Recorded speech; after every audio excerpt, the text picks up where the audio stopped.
So, Mark, did you see the Labubu rave over at Area 15? I know you know what Labubus are. You have kids. Labubus are everywhere. I don't know. I think my kids are either not young enough or they're not old enough. This seems like it's like a late 20s type of thing. I don't get it. I don't understand what this is. And then, this is like the worst trend. It's like Beanie Babies all over again. I hadn't heard much about this until about a week or two ago, and then it's just been everywhere. My wife went shopping with her friend who wanted one, who got my daughter infected with this, and now she wants a Labubu. 2025 is a weird one. What's with the 40-year-olds doing these openings and stuff? I mean, you can just send your money to me. I'll waste it better ways. But look at that rave. They look so cool out there. Come on, back to the rave. They were having fun. Labubus everywhere. Creepy eyes. Fun times. Negative 500 aura at that rave. Lose points on your social credit score.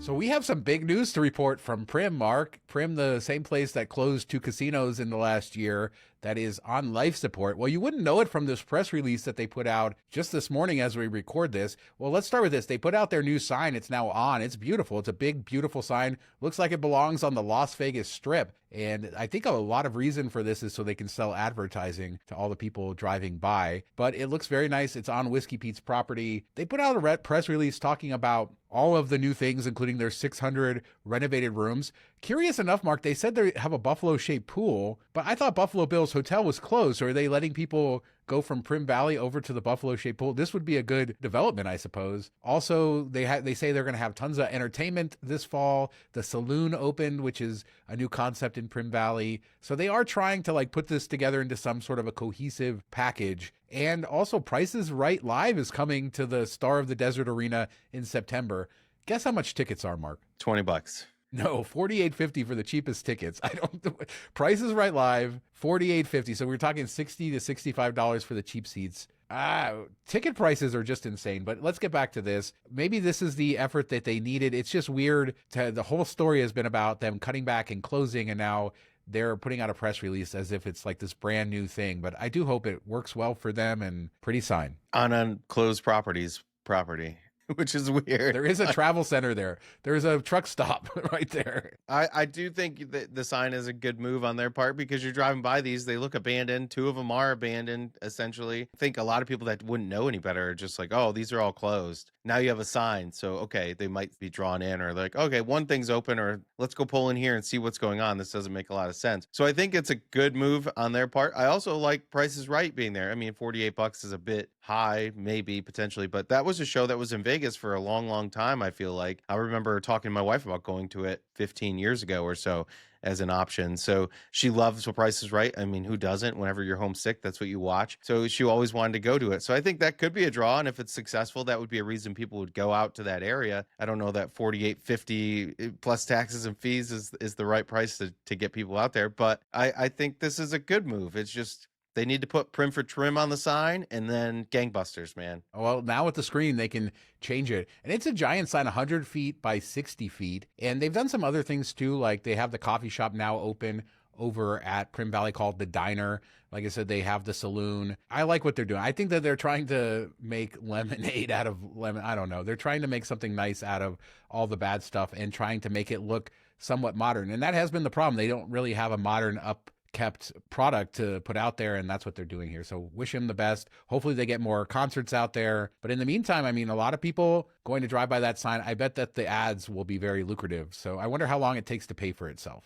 The coffee shop, the saloon, how many people are going to stop to go there? If it has really good stuff, maybe. But that's the problem with Primm, is there's not like a ton of people living there. Those Primm locals, though, they are the most interesting group of people in the world, Mark, and gotta love them. All 50 of them or whoever. No, most of them are casino employees, and they have an apartment building out there. But other than that, you're right, there is nothing there. And if you wander into Resorts World, something that you may have seen before is not there anymore as well. Suns Out, Buns Out has closed. That closed a few weeks ago, Mark.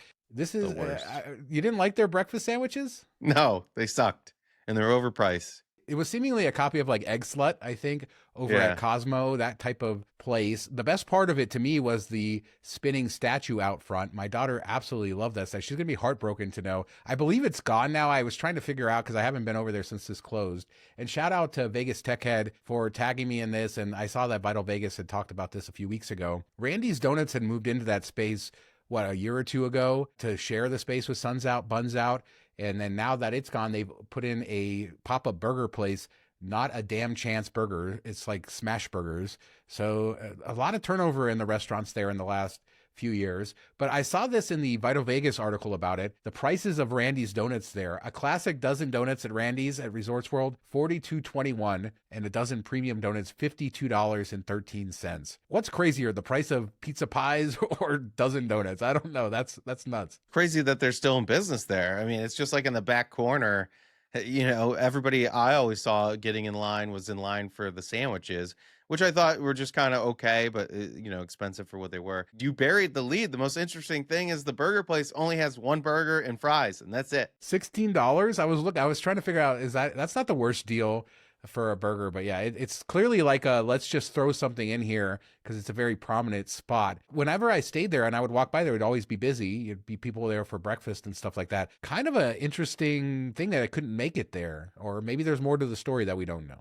Yeah, it always seemed like there was at least 5, 6 people when I would go down there in the morning, and early on I would use my credits there and stuff. It just never felt like it was all that great or value. Like McDonald's breakfast sandwiches were better in my opinion. You could walk down the street to one. But I kind of like this burger idea. Like if you have a really good burger and you just are like, hey, no apologies, this is the burger. You either take it or you leave it.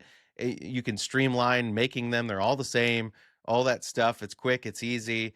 I think they could really make hay with it if they did a really good burger. And it looks pretty good from Vital Vegas's pictures. So I don't know if the statue's there. Let us know in the comments. I hope that they keep that statue because there would be no reason to take it out. They did add the Randy's Donuts part to it. Put an egg on the burger. Yeah. You put an egg on the burger. There you go. My daughter will be heartbroken. Save the statue. The oldest casino in downtown Las Vegas has made some cuts as well.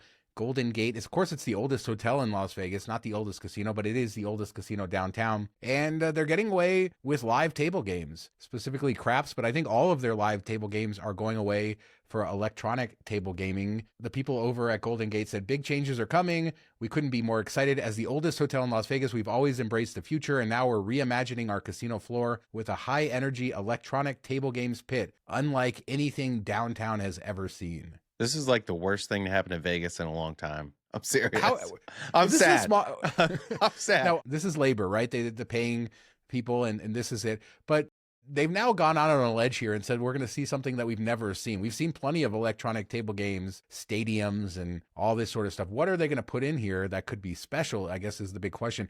It's kind of hard to think about this, too, but Golden Gate is owned by Circa, and so right across the way, you do have all the table and a different product. And so I kind of see this as a way of them complementing each other. If the same owners didn't have tables across the street, I could see it. But I know it is sad because this is an old casino, and old casinos have table games. I mean, just cut some dealers or cut some tables at the bigger properties. This is a really small, intimate property. The table games are in the center of it. They're kind of like, you have dancing dealers.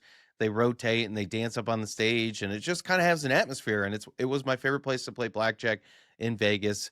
I always enjoyed going in there. They usually had lower limits. It was just a fun environment. And I think if you take that out, the whole casino atmosphere in there is going to die. The bar is going to be a little bit more dead. It's just going to be slot machine, like a slot hall. And that's no fun. Like you've seen Dottie's. Nobody wants to hang out in a Dottie's. So that's what this is going to be. Unless what would the dancing dealers at Dottie's look like? That's what I want to know. Oh my gosh, that's gross.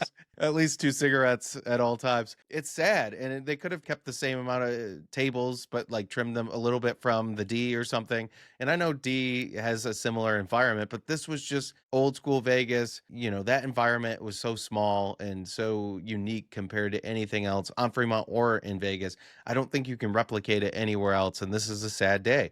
Like I'm depressed. When I read this, I was upset. I didn't expect such strong emotion here. I think you make great points on all of that, but nobody's losing their job. No dancing dealers, as you said. Maybe they'll end up over at Dottie's. But I guess they moved all the dealers over to other properties downtown. So no cutbacks, no layoffs. And let us know what you guys think. Is this a travesty? Derek Stevens, listen to what Mark says. A lot of places have tried electronic table games and then gone back. So there is hope.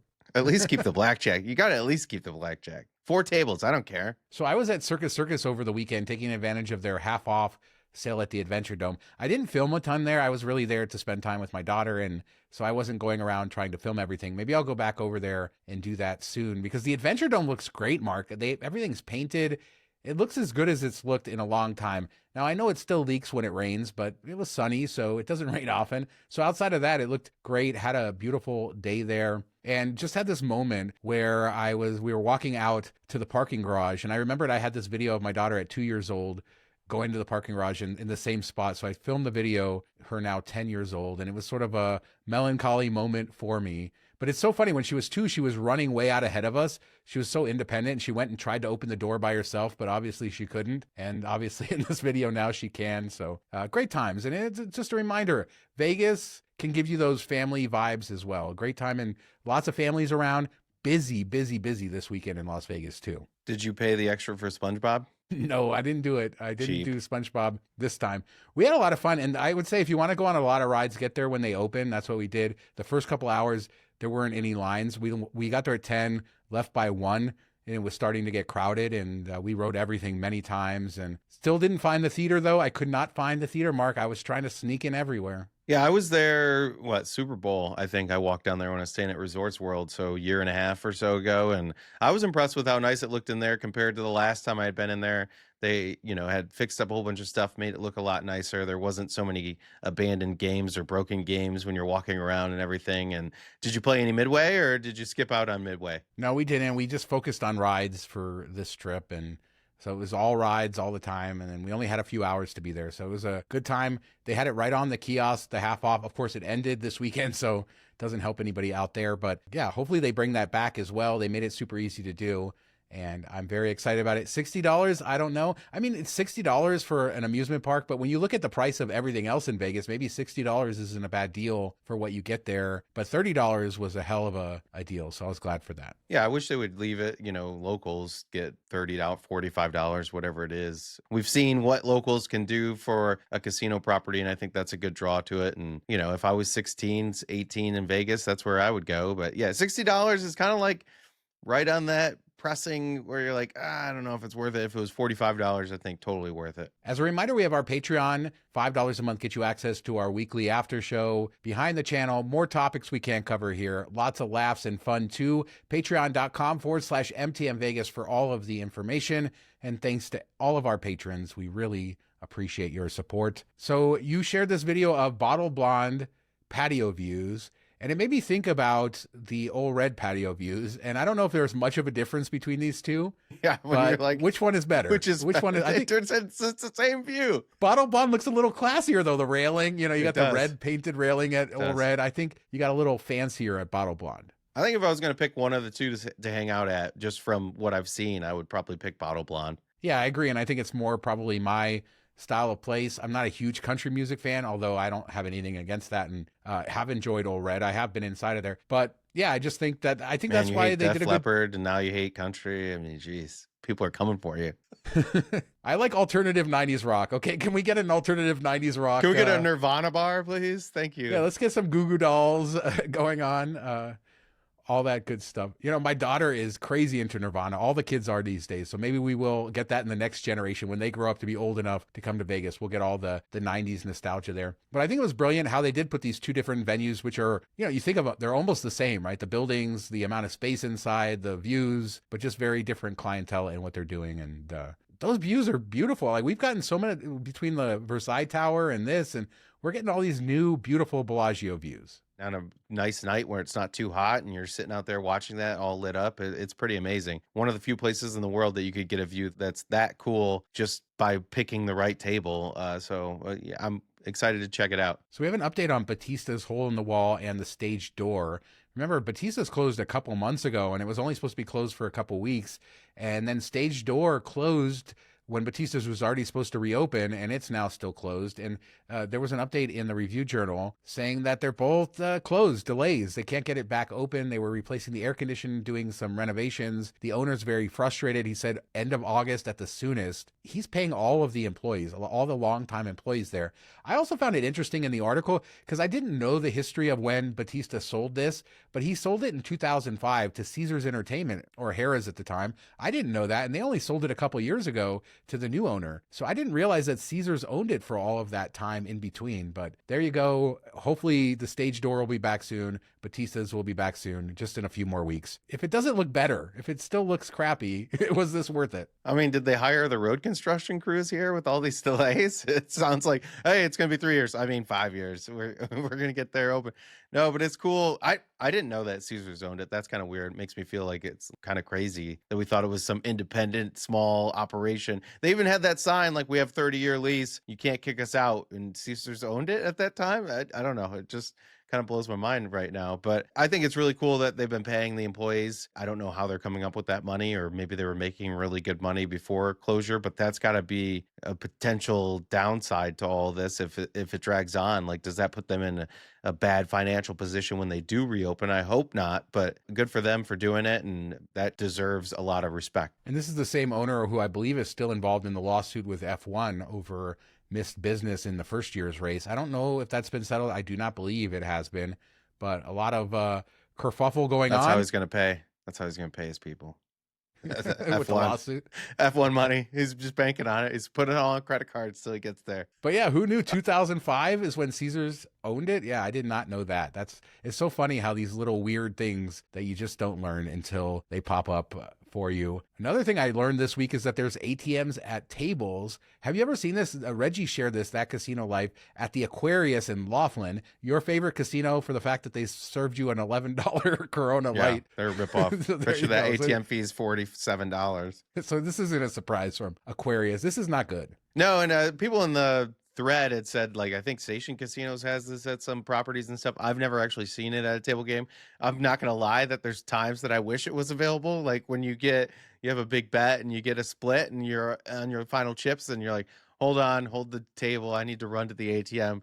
And that's just as embarrassing, I guess, as pulling this out and putting it in at the table in front of everybody. But I agree that, like, having that time to walk and consider things and maybe make a better decision on the way to the ATM gives you time to cool down, think about things. This doesn't, and I'm sure the fees are going to be very predatory. And then you're going to feel kind of like obligated to do it there because it's available, and you don't want to be embarrassed in front of everybody. So I'm sure they're just going to, instead of an $11 fee or $12 fee, it's going to be like $20, $25, which is crazy. Yeah, convenience fee for not getting your lazy up and walking to the machine. But this is like, remember when it went viral with that machine? People thought you were able to just load from the ATM the cash right onto the machine, and it turned out the cash was in the player's bank.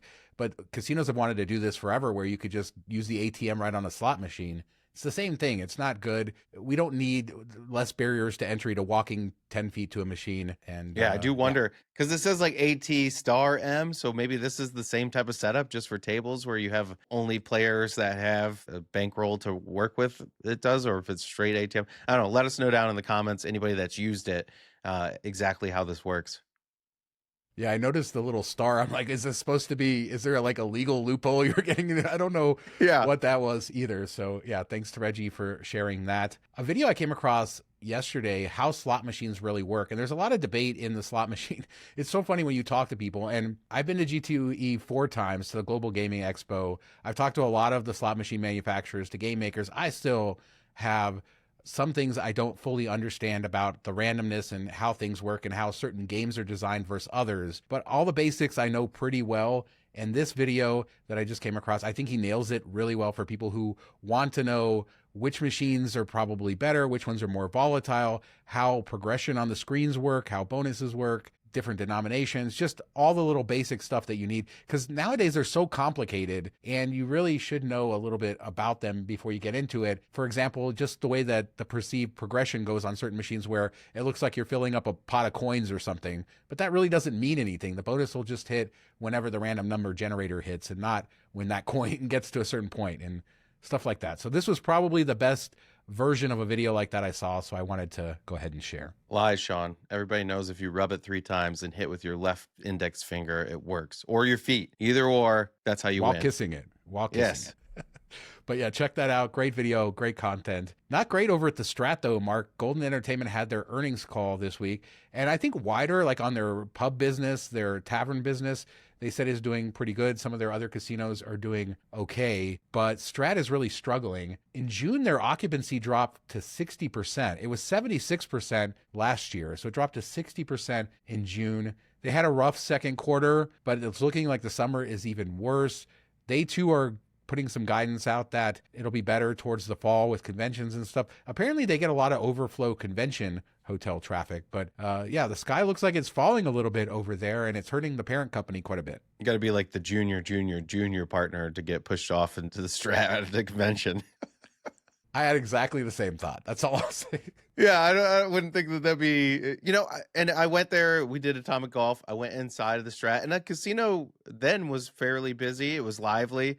The dealers were all nice to everybody that was playing, and they seemed like having a good time, and it was a good environment, and it looked nice inside, nicer than the last time I'd been in there. So I do think it offers, and they always used to kind of lean towards the younger crowd, the early 20s, the budget travelers, stuff like that. So I don't know if they're just the younger crowd is spending more money and, likes the flashy things with social media and isn't as budget minded as we used to be coming up, but I remember it always being that type of atmosphere. So maybe they're missing out on that. I know Atomic Golf is not doing anywhere near what they were hoping, and it's really struggling, probably close to closure, I would assume. So I'm sure that's bringing it down quite a bit. If they spent the money for this, it probably was a big hit to them. I think Atomic Golf is technically owned by a third party and is paying rent. In fact, they bragged about this, and a thing is not doing well when you have to brag about getting paid rent for that, but they did on their earnings call brag that Atomic Golf is paying them rent. We don't know how well it's doing, but maybe better than before, because I know it was struggling and they weren't getting rent for it. The other big takeaway for them is the Top of the World restaurant. They say on the weekends they're doing 600 to 700 covers, and it remains as one of the more popular things that they have. And all these years later, I found a video on YouTube a week or two ago was talking about revolving restaurants and sort of how they hit their peak in the 70s, and the concept, and how there's only a handful of them left in the country, in the US, and this is one of them, and it's still doing really well, and still one of the more unique ones, I think. Yeah, I'm a sucker. I mean, I'm a sucker for rooftop bars, and somebody's going to cut that. I'm a sucker and just play that over and over. But I'm a sucker for rooftop bars. I'm a sucker for revolving restaurants and bars. I love when you do this. I know there's one in Cincinnati, or there was at the Top of the Radisson there. But yeah, I always enjoyed that. I think there used to be one in Detroit. I don't know that there still is. I went up there as a kid. I don't think it's still functional, but yeah, they definitely have been kind of fading away. I think that adds value. Like if there's still one left, you're going to find that intriguing, something different, something a little bit more fun. I always hate how like the bar doesn't maybe spin because it's in the center. You have to be on the outside, but it's always cool. Yeah, I'll try to find that video too, to put it like for nerdy people like me who are interested in learning about the history of these types of venues and how they figured out the spin rotational rate and how to get it done, and just sort of how this became a thing. But not good for the Strat. Hopefully better times are ahead. You said you're a sucker for spinning restaurants and rooftop bars. Well, I'm a sucker for concrete, Mark. And the A's came through this week. They poured some concrete. Suck it for all the people who think that they're not building a stadium. I don't know, but they were very proud of your this. Worst segue ever.